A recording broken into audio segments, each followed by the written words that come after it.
നമസ്കാരം. Share market കേരളയുടെ മറ്റൊരു അധ്യായത്തിലേക്ക് സ്വാഗതം.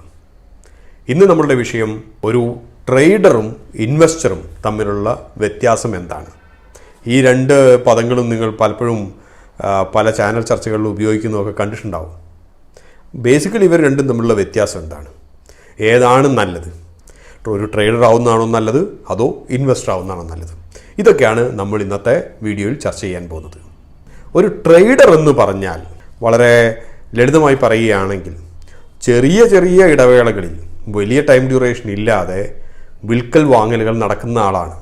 അതേസമയം ഇൻവെസ്റ്റർ എന്ന് പറഞ്ഞാൽ ഒരു ഓഹരി വാങ്ങിച്ച് കുറേ കാലം കയ്യിൽ വെച്ച് അവയുടെ ലാഭമെടുക്കുക എന്നുള്ളതാണ് ഒരു ഇൻവെസ്റ്ററുടെ പ്രധാനപ്പെട്ട സ്വഭാവം. ലാഭമെടുക്കുക എന്ന് പറഞ്ഞാൽ ഒരു 8-10 വർഷം കയ്യിൽ വെച്ചിട്ട് അതിനകത്ത് നിന്ന് എക്സിറ്റ് ചെയ്യണമെന്ന് നിർബന്ധമില്ല.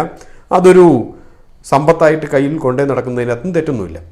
അപ്പോൾ ഇവരുടെ രണ്ടുപേരുടെയും സ്ട്രാറ്റജീസ്, അടവുകൾ പലതും പലതായിരിക്കണം. പ്രധാനമായും ട്രേഡർ ടെക്നിക്കൽ അനാലിസിസാണ് ആശ്രയിക്കാറ്.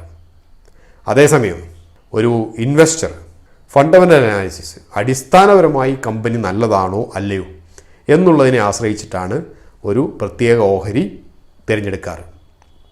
കാരണം ഇൻവെസ്റ്റർക്ക് വളരെയധികം കാലം അത് കയ്യിൽ വെക്കാനുള്ളതാണ്. അതേസമയം ട്രേഡർക്ക് കയ്യിൽ വെക്കാനുള്ള ദിവസങ്ങൾ വളരെ കുറവാണ്. ചിലപ്പോൾ രാവിലെ വാങ്ങിച്ചിട്ട് ഉച്ചയ്ക്കോ വൈകുന്നേരമോ വിൽക്കുന്ന ഒരു ഡേ ട്രേഡറും ആകാം. അപ്പോൾ അടുത്ത കുറച്ച് ദിവസങ്ങളിലേക്കോ അടുത്ത കുറച്ച് മണിക്കൂറുകളിലേക്കോ ഈയൊരു പ്രത്യേക കമ്പനിയുടെ ഓഹരി മുകളിലേക്കാണോ താഴേക്കാണോ പോകുന്നത് എന്ന് മാത്രമേ ഒരു ട്രേഡർക്ക് അറിയേണ്ട ആവശ്യമുള്ളൂ. പക്ഷേ ഒരു ഇൻവെസ്റ്റർക്ക് ഈയൊരു കമ്പനി 5 വർഷത്തിന് ശേഷം അല്ലെങ്കിൽ 10 വർഷത്തിന് ശേഷം എന്തായിത്തീരും എന്നറിയേണ്ട ഒരു ബാധ്യത കൂടിയുണ്ട്. ലളിതമായി പറഞ്ഞാൽ ഈ കാര്യങ്ങളാണ് ഒരു ട്രേഡറും ഇൻവെസ്റ്ററും തമ്മിലുള്ള വ്യത്യാസം. അതുകൊണ്ടാണ് നമ്മൾ കഴിഞ്ഞ ഒരു അധ്യായത്തിൽ പ്രതിപാദിച്ചത് ലോങ് ടേം ഇൻവെസ്റ്റ്മെൻറ്റിന് വേണ്ടി, ദീർഘകാല നിക്ഷേപങ്ങൾക്ക് വേണ്ടി നിങ്ങൾ ഓഹരികൾ തിരഞ്ഞെടുക്കുമ്പോൾ ശ്രദ്ധിക്കേണ്ട കാര്യങ്ങൾ എന്തൊക്കെയാണെന്നുള്ളത്. അതിൻ്റെ ലിങ്ക് ഞാൻ ഈ വീഡിയോയുടെ ഡിസ്ക്രിപ്ഷനിൽ കൊടുത്തിട്ടുണ്ട്. അത് കാണാത്തവർക്ക് കാണണമെങ്കിൽ അതിൽ നിന്നും കാണാവുന്നതാണ്. ഉദാഹരണമായി നിങ്ങളൊരു സ്ഥലം നോക്കാൻ പോയി. ആ സ്ഥലം നോക്കാനുള്ള പ്രധാനപ്പെട്ട കാരണമെന്ന് വെച്ച് കഴിഞ്ഞാൽ ഒരു 1-2 വർഷത്തിനുള്ളിൽ ആ സ്ഥലത്തിൻ്റെ അടുത്തു കൂടി ഒരു വലിയൊരു റോഡ് വരും, അതുകൊണ്ട് സ്ഥലത്തിന് വില കൂടും എന്നുള്ളത് കൊണ്ടാണ്. ഉദാഹരണമായി നിങ്ങൾ അത് 10 സെൻറ്റ് സ്ഥലം 10 ലക്ഷം രൂപയ്ക്ക് വാങ്ങിച്ചു എന്നിരിക്കട്ടെ. വാങ്ങിച്ചതിൻ്റെ പിറ്റേ ദിവസം ഒരാൾ വന്നിട്ട് പറയുന്നു, ഞാനിത് 11 ലക്ഷം രൂപയ്ക്ക് എടുത്തോളാം. അപ്പോൾ നിങ്ങൾ കണക്ക് കൂട്ടുന്നു, എനിക്ക് 10% ലാഭം ലഭിച്ചല്ലോ ഒരു ദിവസം കൊണ്ട്, എന്നാൽ ഇത് കൊടുത്തു കളയാം. അപ്പോൾ നിങ്ങൾ അവിടെ ഒരു ട്രേഡറായി മാറി. അതേസമയം നിങ്ങൾ പറയുകയാണ്, ഇല്ല, ഒരു 2 വർഷത്തിനുള്ളിൽ മറ്റൊരു വലിയ റോഡ് ഇതിൻ്റെ പുറകിലൂടെ വരുന്നുണ്ട്, അതുകൊണ്ട് ഈ സ്ഥലത്തിൻ്റെ വില ചിലപ്പോൾ 4 ഇരട്ടിയായി വർദ്ധിപ്പിച്ചേക്കാം, അതുകൊണ്ട് ഞാൻ ഈ സ്ഥലം വിൽക്കുന്നില്ല എന്ന് പറഞ്ഞ് നിങ്ങൾ അടുത്തൊരു 2-3 വർഷത്തേക്ക് ആ സ്ഥലം കയ്യിൽ വെക്കുന്നുവെങ്കിൽ നിങ്ങളെ ഒരു ഇൻവെസ്റ്റർ എന്ന് വിളിക്കാം. ഇപ്പോൾ എല്ലാവർക്കും മനസ്സിലായി കാണുമെന്ന് കരുതുന്നു എന്താണ് ഇൻവെസ്റ്റർ എന്നും എന്താണ് ട്രേഡർ എന്നും ഉള്ളത്. അപ്പോൾ നമ്മൾ ഇതുവരെ ട്രേഡറും ഇൻവെസ്റ്ററും തമ്മിലുള്ള വ്യത്യാസം 2 വ്യത്യാസങ്ങളാണ് പറഞ്ഞത്. ഒന്ന്, ട്രേഡർ ടെക്നിക്കൽ അനാലിസിസിനെയാണ് ആശ്രയിക്കുന്നത് പ്രധാനമായും, ഇൻവെസ്റ്റർ ഫണ്ടമെൻ്റൽ അനാലിസിസിനെ ആശ്രയിക്കുന്നു. രണ്ടാമത്തെ പോയിന്റ്, ട്രേഡർ എന്ന് പറയുന്നത് ചെറിയൊരു കാലാവധിയിലേക്കുള്ള നിക്ഷേപങ്ങളാണ് നോക്കുന്നത്, അവ ചെറിയ കാലാവധിയിലുള്ള റിട്ടേൺസും. ഇൻവെസ്റ്റർ എന്ന് പറയുന്നത് വലിയ കാലാവധിയിലേക്ക് ഒരു ലോങ് ടേം ഇൻവെസ്റ്റ്മെൻറ്റ് നടത്തി വർഷങ്ങൾക്ക് ശേഷമുള്ള റിട്ടേൺസാണ് പ്രധാനമായും കണക്കാക്കുന്നത്. മൂന്നാമത്തത്, രണ്ടുപേരും എടുക്കുന്ന റിസ്കിനെ കുറിച്ചാണ്. ട്രേഡർ വളരെയധികം റിസ്ക് എടുക്കാൻ, അതായത് റിസ്ക് ആപ്പിറ്റൈറ്റ് വളരെ കൂടുതലുള്ള ഒരാളായിരിക്കും. വളരെയധികം റിസ്ക് എടുത്ത് വളരെയധികം റിട്ടേൺസ് ലഭിക്കണമെന്നുള്ള ആഗ്രഹമുള്ളവരായിരിക്കും. ഇൻവെസ്റ്റർ പക്ഷേ FD ഒക്കെ ഇട്ടിട്ട് പണം കിട്ടുന്നത് പോലെ ആ ഒരു രീതിയിൽ കാര്യങ്ങളെ നോക്കിക്കാണുന്ന ഒരാളായിരിക്കും. ചുരുങ്ങിയ റിട്ടേൺസ്, വലിയ കാലാവധിയിലേക്ക് ചുരുങ്ങിയ റിസ്ക് എടുക്കുക.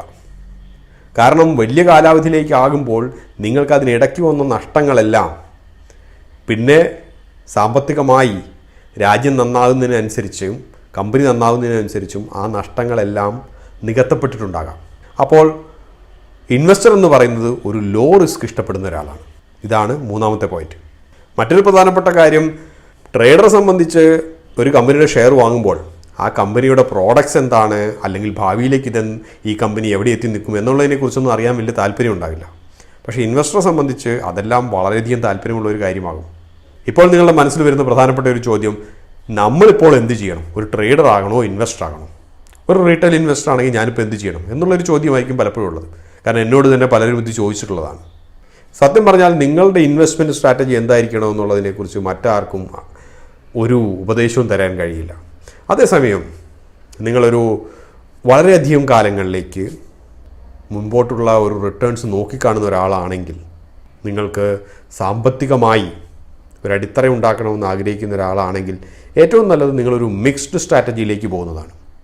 അതായത് നിങ്ങൾക്ക് ഒരു ലോങ് ടേം റിട്ടേൺസ് ലഭിക്കണമെന്നൊരു ആഗ്രഹവും അതേസമയം ഒരു വരുമാനം പോലെ എല്ലാ മാസവും എന്തെങ്കിലുമൊക്കെ ഒരു അപ്രിസിയേഷൻ കിട്ടിയാൽ കൊള്ളാമെന്നും ഉള്ള ഒരു ആഗ്രഹമുണ്ടെങ്കിൽ, നിങ്ങളുടെ 75% നിക്ഷേപിക്കാൻ ഉദ്ദേശിക്കുന്ന പണം ഒരു ലോങ് ടേം ഇൻവെസ്റ്റ്മെൻറ്റിന് നീക്കിവെക്കുകയും മറ്റേ 25% നിങ്ങൾ ട്രേഡിങ്ങിന് വേണ്ടി ഉപയോഗിക്കുകയും ചെയ്യുന്നതായിരിക്കും നല്ലത്.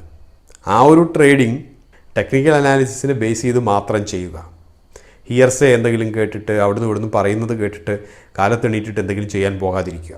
ട്രേഡിംഗ് ചെയ്യാൻ പോകുമ്പോൾ ഉറപ്പാക്കേണ്ട ഒരു കാര്യം നിങ്ങൾക്ക് സമയമുണ്ട് എന്നുള്ളതും ദിവസം മുഴുവൻ നിങ്ങൾക്ക് ആ ഒരു പ്രത്യേക സ്റ്റോക്കിനെ നോക്കിയിരിക്കാൻ പറ്റുമെന്നുള്ളതും ഉറപ്പാക്കുക. നിങ്ങൾ ഓഫീസിലിരുന്നിട്ട് ട്രേഡിംഗ് നടത്താൻ വേണ്ടി പോകാമെന്ന് കരുതുന്നത് പലപ്പോഴും നടക്കാത്തൊരു കാര്യമാണ്. അപ്പോൾ 75-25 എന്ന് പറയുന്ന ഒരു പ്രപ്പോർഷനിൽ നിങ്ങൾക്ക് ഇൻവെസ്റ്റ്മെൻറ്റ് പ്ലസ് ട്രേഡിംഗ്, നിങ്ങൾക്ക് ലീവ് കിട്ടുന്ന ദിവസങ്ങളിലൊക്കെ നിങ്ങൾക്ക് ട്രേഡിംഗ് നടത്തുന്നതിൽ തെറ്റില്ല. അങ്ങനെ നിങ്ങൾ മാറ്റി വെക്കുകയാണെങ്കിൽ വലിയ ഡാമേജസ് ഇല്ലാതെ നിങ്ങൾക്ക് നിങ്ങളുടെ ഓഹരി വ്യാപാരം മുമ്പോട്ട് കൊണ്ടുപോകാൻ കഴിയും. ഇതോടുകൂടി ഈ ഒരു അധ്യായം ഇവിടെ അവസാനിക്കുന്നു. നിങ്ങളുടെ നിർദ്ദേശങ്ങളും അഭിപ്രായങ്ങളും കമൻറ്റ് ബോക്സിൽ രേഖപ്പെടുത്തുക. മറ്റൊരു എപ്പിസോഡിൽ കാണുന്നവരെ നന്ദി, നമസ്കാരം. Please subscribe and click on the bell icon for more videos.